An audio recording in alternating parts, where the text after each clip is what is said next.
Selanjutnya, Tribunnews Kemensos RI bakal distribusi bantuan sembako bagi warga terdampak gempa di Seram Utara, Maluku Tengah.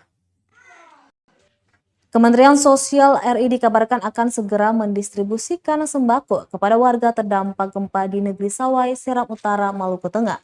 Rashid Lakoko, salah satu pekerja sosial di Kabupaten Maluku Tengah, kepada tribunambon.com membeberkan informasi tersebut. Ia mengatakan bantuan Kemensos itu akan diwakili oleh Balai Lokal Rehabilitasi Sosial Penyandang Disabilitas Sensorik Runggu Meo Hai Kendari. Kepada dia, tim dari Balai Meo Hai menginstruksikan untuk segera mendata jumlah warga terdampak dan apa kebutuhan mereka. Menurutnya, jika data itu sudah ia kantongi, langsung diteruskan ke Balai Meo Hai untuk ditindaklanjuti. Ia bahkan sudah diinstruksikan untuk mengecek harga sembako seperti beras, mie instan, telur, ikan kaleng, dan susu. Katanya dalam waktu dekat mereka sudah turun lapangan setelah semua data pasti dikantongi.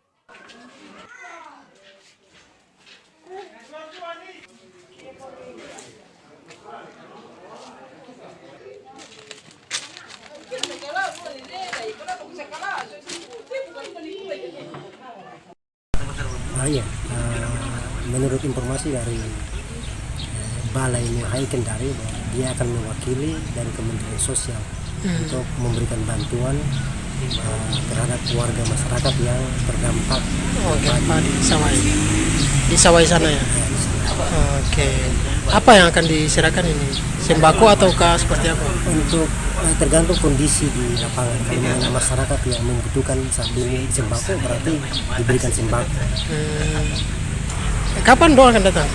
Waktu dekat akan datang sesuai dengan saya ditunjuk untuk melihat kondisi real di lapangan untuk kejadian saat ini, baru saya laporan ke sana.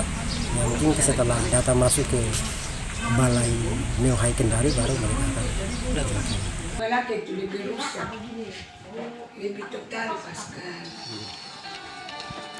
Permisi. Terima kasih sudah nonton. Jangan lupa like, subscribe, dan share ya.